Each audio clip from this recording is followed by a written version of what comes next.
여러분 안녕하세요. 독한국어의 구자를 원장입니다. 오늘은 단어와 관련한 내용 같이 살펴보겠습니다. 낱말이라고 이제 공부를 하시기도 하고, 그 다음에 자립적으로 쓸 수 있는 말, 그 다음에 구품사, 단위로 복합어, 합성어, 파생어, 단어를 놔두고 말할 수 있는 거가 정말 많습니다.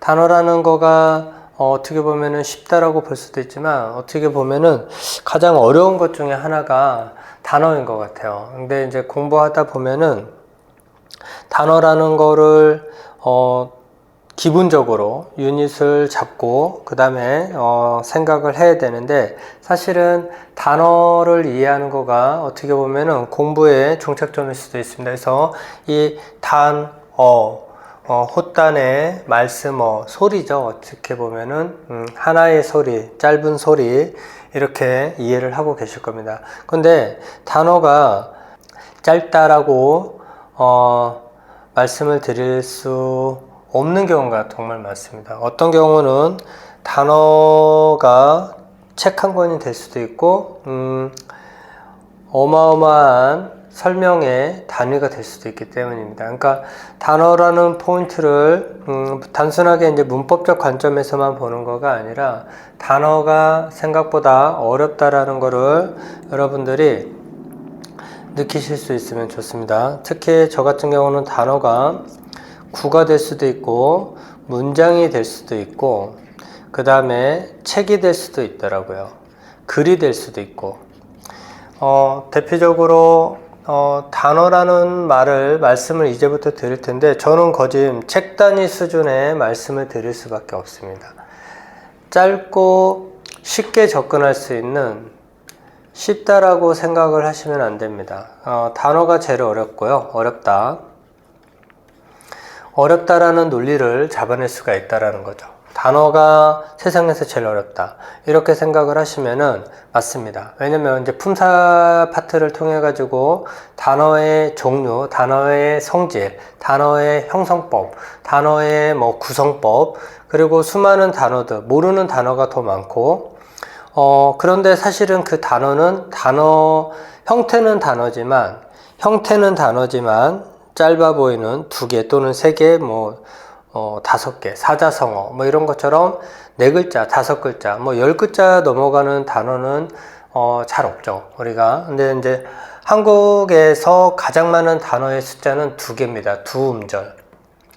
2개의 음절로 이루어져 있지만, 사실은 이거는 형태는 그렇지만 얘의 의미를 찾아보고 그 다음에 얘에 대한 깊이 있는 고민을 하다 보면은 얘는 계속 늘어나게 되어 있습니다. 그래서 산더미처럼 커지는 거가 바로 단어이다. 그래서 단어를 볼 수 있는 방법이 여러 가지가 있는데, 일단은 문법을 통해서 단어를 우리가 매일 말하고 쓰고 사용하고 그 다음에 공부하고 있는 단어라는 이 짧은 소리, 2음절의 소리, 그것도 압도적으로 많은 2음절의 소리가 어떤 특성, 성격, 성질, 성품을 가지고 있는지 지금 의인법을 좀 써드리도록 하겠습니다. 그래서 자립적으로 쓸 수 있는 말을 우리는 사전적으로는 단어다라고 말을 합니다. 보통 의미를 많이 생각을 하실 텐데, 의미는 이제 형태소로 가고, 기본적으로 단어라는 거는 핵심 키워드가 자립입니다. 자립. 그래서 많이들 헷갈려 합니다. 국어사전을 항상 확인을 하시는 습관을 잡아 드리도록 하겠습니다. 왜냐면은 학생들도 잘 안 찾더라고요. 그래서 저는 국어사전을 정말 어마어마하게 많이 찾아봅니다. 정말 아는 것도 알 것 같은 것도, 모르는 건 당연히 찾고요. 분리하여, 중요한 단어 나왔네요. 자립적으로. 그래서 조금 전에 제가 자립이 나온 핵심이 바로 이겁니다. 자립적으로 쓸 수 있는 말, 소리죠. 말이나 이에 준하는 말. 자, 자립적으로 쓸 수 있는, 완벽하게 100% 자립적으로 쓸 수 있는 소리와 이에 준하면은 100%는 아니다라는 거죠. 준한다라는 말도 정말 중요한 말이네요. 또는 그 말의 뒤에, 그는 뭐죠? 자립적으로 쓸 수 있는 말이죠. 그쵸? 말 앞에가 그입니다. 여기. 지금 독해 잡아 드려 볼게요. 자, 분리하여 자립적으로 쓸 수 있는 여기가 바로 그입니다. 요거. 또는 이에 준하는, 자, 그게 바로 이렇게 들어오네요. 이렇게 이제 독해를 꼼꼼하게 하시는 이 구조가 그럼 제일 어렵습니다. 항상 글을 읽으면서 말이나 뒤에 붙어서 문법적 기능, 아름다운 말 나왔네요. 문법적 기능, 이거가 이제 조사 얘기해 주는 겁니다. 한국어에서 조사를 단어로 보기 때문에 나타내는 말, 그러면 조사도 소리죠. 말이 소리잖아요, 여러분들. 그러니까 통상 이런 음향적인 소리도 우리가 소리라고 하고, 동물 소리도 소리라고 하고, 제 입에서 나오는 것도 소리라고 하는데, 보통 사람의 입을 통해서 나오는 소리는 우리가 말이라는 또 소리를 또 붙입니다. 그리고 음성이라는 또 소리 이렇게 나오거든요. 그래서 저는 가급적이면 말을 소리로 또는 음성을 소리, 그러니까 말도 어떻게 보면 소리의 N승이라는 논리가 나오기는 합니다. 얘는 소리의 N승 이렇게 잡아 보시면 좋습니다. 그래서 저는 가장 기본값인 소리를 바탕으로 계속 설명을 해 드릴 거예요.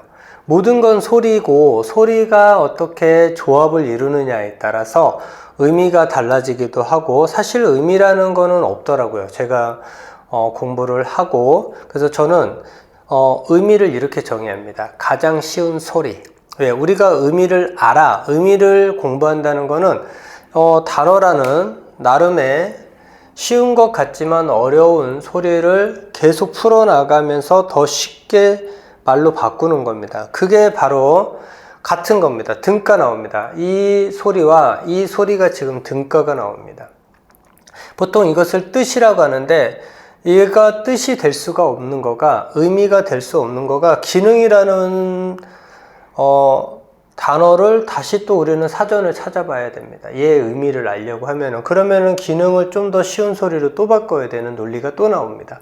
그러니까 이런 말씀들 많이 하세요. 사전 찾다 보면 돌고 돌아서 다시 자기 자리로 돌아온다. 순환 논리에 빠진다라는 설명을 많이 하시는데, 이 순환 논리에 빠지지 않기 위해서는 굉장히 심플한 방법이 가장 쉬운 소리를 딱 잡아내면 되는 겁니다. 더 이상 쉬운 소리로 갈 필요가 없는 단계, 그게 바로 공부가 완성이 되는 과정이다 라고 보시면 되는 거죠. 어쨌든 단어라는 말이 소리가 정말 어렵다, 어려워한다, 이해하는데 시간을 많이 써야 한다, 이거를 말씀을 드리고 싶고요. 사실 영어에는 8품사가 있고요, 한국어에는 9품사가 있는데, 제가 우선 한국어 문법부터 잡아드리고 영어에 관한 품사, 영어 문법에 관한 부분도 한국어 문법 베이스로 설명을 해드릴 겁니다. 우선 한국어 문법이 정말 잘 만들어졌습니다. 주시경 선생님을 필두로 한 수많은 전문가분들이, 언어학자, 언어를 전공하시는 분들이 정말 잘 구성을 해 놓으셨더라고요. 그래서 정말 도움을 많이 받고, 하지만 저는 조금 사용자의 입장에서 좀 더 쉽게 접근할 수 있는 방법을 조금 찾아냈습니다. 그 부분을 앞으로 지속적으로 설명을 드릴 거예요. 누가 더 쉬운지는 여러분들이 판단을 하시면 좋을 것 같아요. 그러니까 저 역시도 학생들하고 이제 수업을 하고 또 공부를 하는 과정에서 저는 철저하게 사용자 입장에서 이런 관점으로 문법을 또는 단어를, 품사를 접근을 하면 좋겠다 라는 생각이 들더라고요. 대부분 이제 품사하고 단어를 같이 보시는데, 단어를 품사의 관점으로 볼 수 있고, 구 또는 절, 그 다음에 여기까지, 그러니까 절 단위까지 품사의 관점으로 볼 수 있습니다. 그러니까 단어만 품사가 갖는 거가 아니라 절도 품사를 갖는다. 저는 이렇게 이제 앞으로 설명을 드릴 텐데, 그거는 이제 문장의 단위까지 들어가야 됩니다. 그 전에 지금 말씀드리는 거는 단어를 붙여서 품사를 이해를 하면은 우선은 수월하다. 그런데 여러분들이 꼭 아셔야 되는 거는 단어는 단일어든 복합어든 기승전 품사를 갖게 되어 있습니다. 자, 무슨 말씀이냐? 단어를 보통 성질에 따른 구분, 형성법에 따른 구분으로 나누시는데 그게 아니고요. 단어는 그냥 단일어와 복합어로 나눠지고요. 단일어든 복합어든 무엇을 갖느냐? 바로 품사, 다른 말로 성질, 사람으로 비유를 해주면 특성을 갖는 거죠. 또는 성품을 갖는다. 이렇게 보시면 됩니다. 그러니까 결국 인간의 입을 통해서 나오는 소리는 어쨌든 성질을 가질 수 있는 거예요. 그 소리가. 그렇지만 단순하게 착하다, 악하다 이런 성질을 갖는 것은 아닌 거죠. 얘가 홀로 쓸 수 있는지, 도움을 받아야 되는지, 도움을 받는다면은 조사어미 접사 중 어떤 형태소의 도움을 받는지, 이런 특성, 성질을 규명하는 거가 일단 품사다라고 보시면 됩니다. 자, 더 충격적인 거는 지금 말씀드리는 거는 중학교 1학년 과정에서 언급이 되고 있다는 거고, 그리고 많은 학생들이 중학교 1학년 과정에서 끝내버립니다. 자, 그러면 안 됩니다. 끝나는 거가 아니라 중학교 1학년부터 남은 시간 동안 계속 품사에 대한 공부를 해야 되는 거죠. 그렇게 해서 품사가 쉬워지면 공부가 쉬워진다. 이렇게 보시는 게 맞습니다. 그래서 우선 첫 번째 오해는 단어를 성질에 따른 구분과 형성법에 따른 구분으로 나누시면 안 됩니다. 왜냐면은 성질에 따른 성질은 단일어든 복합어든, 즉 형성법에 따른 구분도 결국은 성질을 갖게 되기 때문입니다. 그러니까 모든 단어는 합성어든 단일어든 또는 구든 절이든 성질을 갖게 되어 있어요.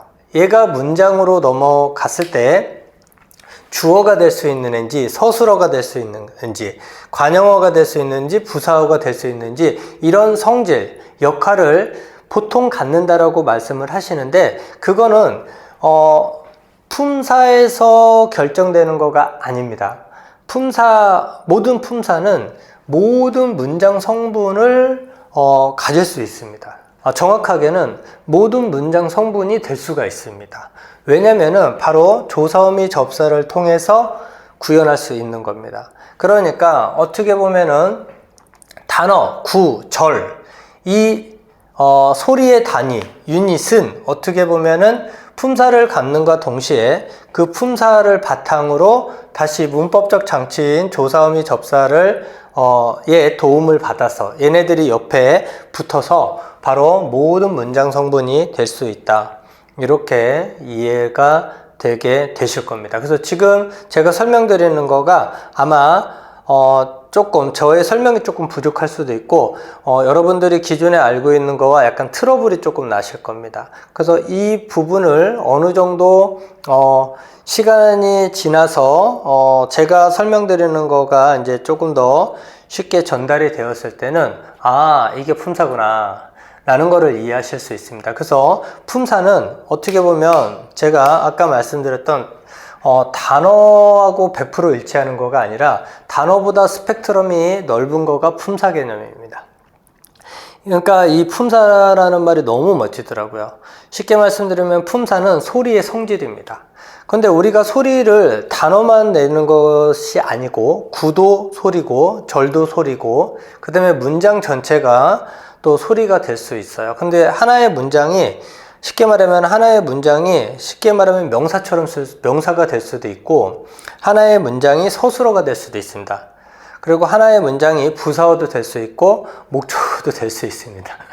자, 그거를 이제 통상 또 우리는 절이라는 표현을 하는데 굳이 그럴 필요가 없겠더라고요. 사용자 관점에서 어느 부분이 더 합리적이고 논리적인 접근인지는 아마 사회적 토론이 돼야 될 거는 맞습니다. 하지만 저는 어쨌든 더 쉬운 방법에 대한 쉬운 생각에 대한 포인트를 여러분들께 지속적으로 제안을 해 드릴 겁니다. 그 부분을 이해를 하시면은 자, 앞으로 문법 공부할 때 품사와 관련된 문장 성분과 관련된 그리고 텍스트 단위인 단어 구절 이 3박자 그리고 합성어 파성어에 관한 내용은 제가 조금 업그레이드 했습니다. 기존에 너무 대단하신 또는 전문가분들께서 만들어 주신 그 베이스에 저는 지금 숟가락 하나 이렇게 얹힌 느낌이라고 보시면 됩니다. 다만 이 숟가락을 얹힌 거가 어떻게 보면은 기존의 문법 체계의 틀을 조금 더 업그레이드 할 수 있는 가능성이 있다라는 거죠. 그 부분에 조금 집중해서 봐주시면 좋을 것 같습니다. 그래서 저는 단어를 만드는 방법은 그냥 형성법 밖에 없다. 왜냐? 품사는 단어에만 귀속되는 거가 아닙니다. 품사라는 개념은 모든 소리에 다 관련을 시킬 수 있는 개념입니다. 그러니까 품사가 단어다, 단어가 품사다 이렇게 100% 이꼴 하시면 안 된다라는 거죠. 그러면은 이제 복잡해집니다. 그러면은 영어로 가면은 투부정사의 명사 적 용법, 형용사 적, 이때 적이 비슷하다라는 말이거든요. 하지만 그 품사는 아니라는 거예요. 그리고 한국어로 오면은 명사 형 전성어미, 이때는 다시 형을 붙여요. 근데 적하고 형은 기본적으로 비슷하다, 처럼 쓰인다, 뭐뭐와 같다. 우리 문학으로 가면 약간 비유법적인 느낌이죠. 본질은 아닌데, 본질이 바뀐 건 아닌데, 성질이 바뀐 건 아닌데, 그렇게 처럼 이런 정도 느낌입니다. 하지만 이거 역시도 좀 생각을 해봐야 되겠더라고요. 우리가 문법적 장치가 붙으면 성질이 바뀌더라고요. 그래서 성질이라는 말을 조금 더 깊이 있게 이해를 해보면은, 자, 어쨌든 단어와 품사를 100% 이꼴이다 이렇게 여러분들이 생각하고 계시는 분이 있으실 텐데, 그 부분을 조금 제가 조정을 해드리고 설명을 드려서 그게 이해가 됐을 때 문법이 쉬워질 수 있다 이렇게 생각을 해주시면은 오늘 제가 말씀드리는 구체적인 거는 오늘은 말씀드리지 않았어요. 그렇지만 9개의 품사를 나누고, 이거는 사실 제가 설명드리지 않아도 모든 선생님들이 다 설명을 해 주실 수 있는 포인트입니다. 다만 오늘은 이 포인트만 좀 잡아 드릴게요. 제가 제시하는 문법의 판입니다. 기존에 있었던 거고요. 다만 제가 이 부분을 지금 식으로 조금 더 업그레이드 해드렸다. 하지만 이 부분을 이해를 하시면은 품사와 문장은 동시에 수업이 진행이 돼야 되는구나 라는 것을 이해하실 수 있습니다. 하지만 지금 현재 대한민국의 교육체계에서 또는 영어든 한국어든 마찬가지입니다. 단어 파트 따로 공부하고 문장 파트 따로 공부하는데 이거는 동시에 일어나야 됩니다. 그러니까 단어를 공부한 다음에 그 다음에 문장을 공부하는 방법도 맞지만 사실은 단어가 문장을 포함하고 있습니다.